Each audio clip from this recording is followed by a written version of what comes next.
I know it's late, and I really appreciate those of you who stuck around. Your $10 are in the mail. Thanks a lot for staying for me. What I'm going to do is just very quickly go over what I heard, some of the themes I heard from the conversations today and yesterday, sort of sum them up, and then more importantly, lead into where our research program is going over the next year. We first brought Second Life to our members' attention, I think, at least 4 years ago.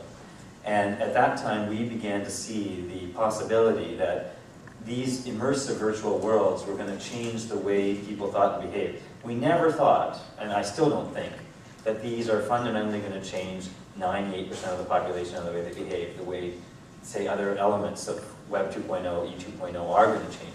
But they were always, in my mind at least, something that's relevant for applications, targeted applications, say training, simulations, also relevant for a targeted segment. We all know about the segment that loves these games. But what we do believe is that they're lighthouse, that they really show us certain aspects of how people behave. A little like, remember the old days when science fiction was still popular in kind of book form? And the idea was that, even today, I guess, science fiction often is a form where you get to look at the world from a slightly different angle, and you can bring a political issue, or you can bring some other kind of philosophical issue to life in Star Trek, that if someone tried to discuss it to you formally, it wouldn't work. So it gives you a new angle on seeing things. And I think in the next year, we'll be using these two as a lighthouse, or as a way of learning a little more about how these things work.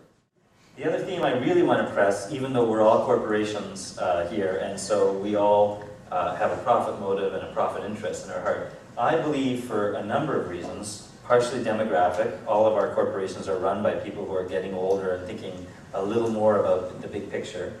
Partially because the problems are more in our face than they've been in a long time.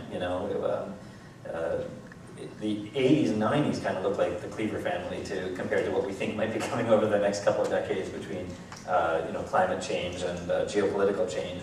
If you follow Russia, from my perspective, you've got a real geopolitical challenge in your hands. So I think there's a real opportunity to think again about doing well by doing good, and so that might be a theme. And I think that really interesting stories there will be the companies and the situations where people find a way to put this in line with their corporate objectives and to use the new tools to drive their corporate performance at a shareholder level, while at the same time being cognizant of these changes out in the world. I want to say, from at least my perspective again, the parallel between this generation of changes and the generation that when the PC first came out, the mini computer was starting, the democratization kind of change, as opposed to the SAP Bauhaus kind of change. I think that there's a very, very clear parallel there. And just like the PC changed the world, but if you went to do a use case on it, or you tried to justify the purchase when they first, when they were first coming out in '82 for your department of your corporation, it was hard work to do that ROI model. Nobody was going to believe you, but if you wanted $5,000, they'd buy you that Apple with 2 floppy drives and a printer, and then you were supposed to make that really show off. And that wasn't usually how the PC was going to make its big difference. Was that each department would have one sitting in the corner, right? That's not how PCs made a difference. So I think we're in the same kind of paradigm shift here. We're in a real conceptual change where the traditional model is going to take some real adjustment. And Detlef, you pointed that out, or someone else pointed out that it was Edmundo, pointed out that some of the change management challenge here is the same as many other change management. SAP used to put up these slides saying you need a passionate, visionary to start the SAP process. You need a happinator to make it happen. It's a very similar concept.